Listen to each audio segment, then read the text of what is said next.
भट्टी साहब, आप इतना क्यों मुस्कुरा रहे थे? बल्कि मुझे तो आपकी बाकायदा कहते ही की आवाज आई है, तो मैं जरूर जानना चाह रही हूँ कि आप क्यों मुस्कुरा रहे थे? आखिर ऐसी कौन सी बात हो गई जिसपे आपको हंसी आ रही है? चले सुमीना, एक दरगुदर कर दें फकीर का मुस्कुराना। मैं दरअसल प्रोग्राम से पहले की कुछ गुफ्तगू मेरे ज़हन में आ रही थी, क्या क्या हो रही है अदालत के फैसले से पहले की, तो मैं वो अपने आप पे हंस रहा था, मीर भी क्या सादा है। बहरहाल आज का ये फैसला शुक्र अल्हम्दुलिल्लाह कि आइन के मुताबिक आया, नज़रिया ज़रूरत के मुताबिक नहीं आया।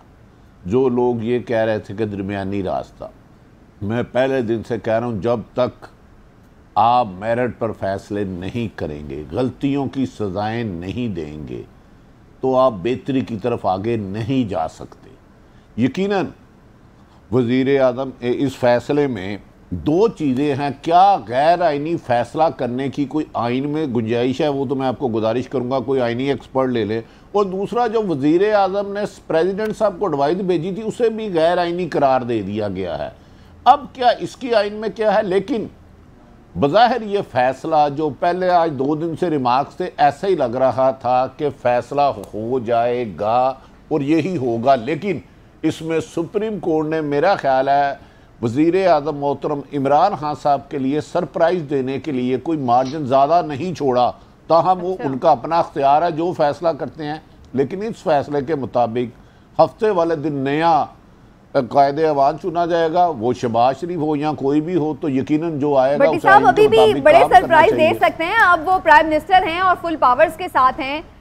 रेजिग्नेशन की हमने बात सुनी थी, खैबर पख्तूनख्वा की असेंबली उनकी है, पंजाब में गवर्नर उनका है, तो अभी एक दिन भी पूरा बाकी है। तो कोई आपको ऐसा तो नहीं एहतमाल लग रहा कि प्राइम मिनिस्टर साहब किसी भी एक्सट्रीम डिसीजन की तरफ जा सकते हैं अभी भी? नहीं, देखिए, सुप्रीम कोर्ट के 5 रुकनी जज साहबान ने काबिल एहतराम मुतफिक का फैसला दिया है। हम पहले दिन कह रहे थे कि इमरान खान साहब ने अगर आर्टिकल 5 के लिए उन लोगों को रूलिंग कही है, तो उसका फैसला होना चाहिए, उस पर कमीशन बनाना चाहिए। ना बनाएंगे तो ये नुकसान रहेंगे। देखिए, जब आपने खुल के उस केस को नहीं लड़ा, तो अब वज़ीर आज़म इतने बड़े सुप्रीम कोर्ट के फैसले के बाद कोई बहुत बड़ा सरप्राइज़ मेरे ख्याल में नहीं दे सकते। मासवा ये कि एक उनका आइनी हक है कि अपने तमाम एमएनए को, ये उनका हक है, वो करते हैं नहीं करते, वो बेहतर मोहतरम इमरान खान साहब जानते हैं कि रिज़ाइन दिला दें अपने तमाम एमएनए साहबान का पाकिस्तान भर से। और यकीनन मेरा ख्याल है वो KPK असम्बली किसी सूरत में भी नहीं तोड़ेंगे, और पंजाब असम्बली में भी वो कानूनी जंग आखिर तक लड़ेंगे। लेकिन बादी नज़र में पंजाब में भी उनके नंबर गेम कम हो चुके हैं, और बज़ाहिर ऐसा लगता है कि हमजा शहबाज साहब कामयाब हो जाएंगे पंजाब में जब भी वोटिंग होती है। ठीक हो गया वो फैसला जो प्राइम मिनिस्टर ने इतवार की दोपहर इस रूलिंग के फौरन बाद लिया, जिसकी एडवाइस प्रेसिडेंट को भेजी गई थी। तमाम मामलात रिवर्स हो गए हैं इस एक फैसले के साथ।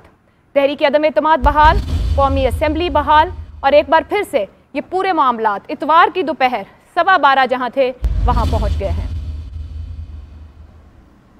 सुप्रीम कोर्ट के 5 रुकनी लार्जर बेंच की जानिब से फैसला दिया गया है। इसमें यह कहा गया है कि वजीर आजम सदर को एडवाइस नहीं कर सकते थे, जिसका मतलब यह हुआ कि वजीर आजम असेंबली तोड़ने की एडवाइस नहीं भेज सकते थे। वजीर आजम उस वक्त अदम एतमाद की तहरीक का सामना कर रहे थे जिस पर वोटिंग होना जरूरी थी। इससे यह भी पता चला कि आर्टिकल 95 को इस तरीके से साइड पर रखकर आर्टिकल 5 के नीचे फैसला डिप्टी स्पीकर कासिम सूरी नहीं दे सकते थे। आर्टिकल 95 पर आगे बढ़ते हुए आर्टिकल 95 के ऊपर बढ़ते हुए वोटिंग होना जरूरी थी, वोटिंग एजेंडे पे थी। जबकि फवाद चौधरी की जानिब से आर्टिकल 5 को पढ़ के सुनाया गया। उसके बाद डिप्टी स्पीकर कासिम सूरी की जानिब से एक लिखी हुई रूलिंग दी गई जिसमें उन्होंने असद कैसर का नाम भी वैसे ही पढ़ दिया था, और 3-4 मिनट के वक्त से वजीर आजम इमरान खान की जानिब से एक रिकॉर्डेड बयान चलाया गया जिसमें सदर को यह सिफारिश की गई कि असेंबलियां तोड़ दी जाए, जिसके बाद कौमी असेंबली तोड़ने का अगले चंद मिनट में फैसला सदर की जानिब से भी आ गया। उसी दिन सो मोटो नोटिस लिया गया था 5 रुकनी लार्जर बेंच की जानिब से। सुप्रीम कोर्ट चीफ जस्टिस की सो मोटो नोटिस के नीचे 5 रुकनी लार्जर बेंच बना, जिसने उस दिन तमाम इदारों से कहा कि अपनी अपनी जगह पर आप ठहरें, इसको सुना जाएगा, देखा जाएगा कि इसमें क्या है। और फिर गुज़िश्ता 4 दिन हमने देखा कि इस बात को सुना गया दोनों अतराफ के वुक्कला की जानिब से, मामले की बातचीत। लेकिन कहीं भी ये हालात हमें नजर आ रहे थे कि आइन और कानून को लेकर, इस रूलिंग को लेकर सेटिस्फाई नहीं कर सके जो हुकूमत, स्पीकर, डिप्टी स्पीकर, वजीर आजम और सदर के वुक्कला थे। पाकिस्तान की तारीख का सबसे अहम फैसला करार दिया जा रहा है और वो ये कि जो हुकूमत की पोजीशन थी 3 अप्रैल की उसे बहाल कर दिया गया है। यानी कि जो फैसला किया गया था डिप्टी स्पीकर की जानिब से उनकी रूलिंग को कलअदम करार दे दिया गया है और अदम एतमाद की तहरीक को बहाल कर दिया गया है। असम्बली को भी बहाल कर दिया गया है। अदालत की जानिब से करार दिया गया है कि वजीर आजम सदर को एडवाइस नहीं कर सकते थे। सदर का असेंबली तहलील करने का ऑर्डर गैर आईनी है।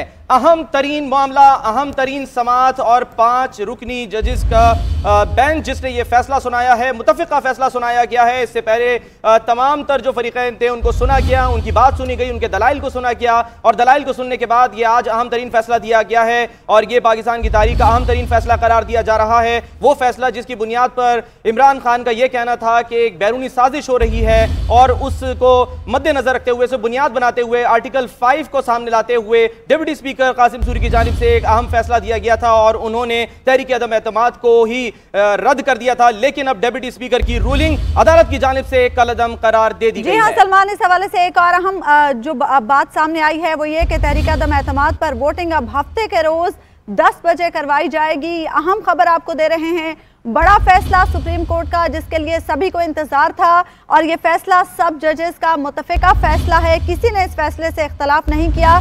स्पीकर की रोलिंग को कलअदम करार दे दिया गया है जबकि गैर आईनी करार दिया गया है। तहरीक अदम एतमाद को बरकरार रखा जाएगा। इसके साथ साथ हुकूमत और असम्बली को बहाल कर दिया गया है। कहा जा रहा है कि सदर का असम्बली तहलील करने का ऑर्डर गैर आईनी था।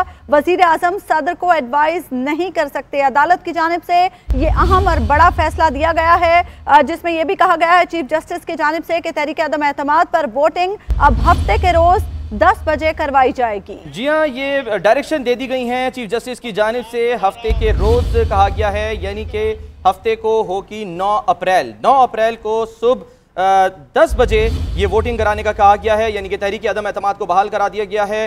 जजेस की जानिब से स्पीकर असेंबली इजलास बुलाएं, तहरीक अदम एतमाद कामयाब हो जाए तो नए वजीर आजम का इंतखाब कराएं, ये अदालत की जानिब से कहा गया है। जी हाँ, अदालत की जानिब से कहा गया है कि स्पीकर असेंबली इजलास बुलाएं, तहरीक अदम एतमाद कामयाब हो जाए तो नए वजीर आजम का इंतखाब कराएं। इससे पहले हमने देखा कि अदालत में इलेक्शन कमीशन के अमले को भी बुलाया गया, उनसे भी अदालत की जानिब से बात की गई और इसके बाद अब ये बड़ा फैसला सामने आया है और बताया जा रहा है कि ये फैसला सब जजेस का मुतफ़िक़ा फैसला है। किसी ने इस फैसले से इख्तलाफ नहीं किया जिसमें स्पीकर की रूलिंग को कलअदम करार दिया गया है, गैर आईनी करार दिया गया है, तहरीक अदम एतमाद को बरकरार रखा गया है जबकि हुकूमत और असम्बली को बहाल कर दिया गया है।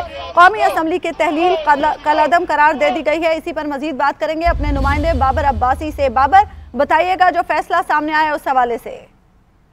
जी, सुप्रीम कोर्ट ऑफ पाकिस्तान के 5 रुकनी लार्जर बेंच ने मुल्क की तारीख का अहम तरीन मुतफ़िक़ा तौर पर सराहा है। सुप्रीम कोर्ट ऑफ पाकिस्तान ने गुज़श्ता जो स्पीकर की रूलिंग थी उसको कलअदम करार देते हुए कौमी असम्बली को बहाल करते हुए स्पीकर को अहकामात जारी किए कि स्पीकर हफ्ते के रोज कौमी असम्बली का इजलास बुलाकर तहरीक अदम एतमाद पर वोटिंग कराएं और तहरीक अदम एतमाद अगर कामयाब हो जाती है तो नए वज़ीर आज़म का इंतखाब कराया जाए। अदालत की जानिब से स्पीकर को अहकामात जारी किए गए जबकि जिसमें हुक्म जारी किया सुप्रीम कोर्ट ने कि हुकूमत किसी भी रुकन पार्लियामेंट को वोट देने से नहीं रोकेगी। आज तारीखी फैसला सुप्रीम कोर्ट ऑफ पाकिस्तान के 5 रुकनी लार्जर बेंच से सराहा है। चीफ जस्टिस उमर अता बंदयाल ने फैसला पढ़कर सराहा और उन्होंने कहा कि ये फैसला मुतफ़िक़ा तौर पे 5 जजेस का फैसला है और 5 जजेस इस बात पे मुतफ़िक़ हैं कि स्पीकर की रूलिंग गैर आईनी, गैर कानूनी है,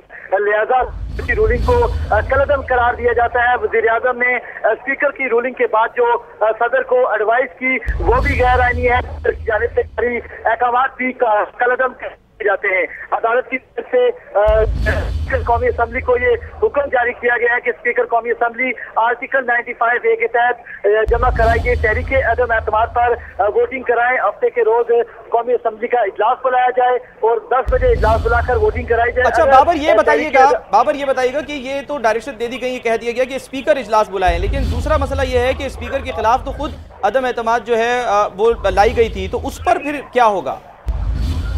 देखिए, डिप्टी स्पीकर के खिलाफ तहरीक अदम एतमाद अभी तक नहीं लाई गई। पहले भी जो असेंबली का इजलास किया, यानी बाबर आप ये कहना चाह रहे हैं कि इस इजलास को प्रिजाइड डिप्टी स्पीकर करेंगे?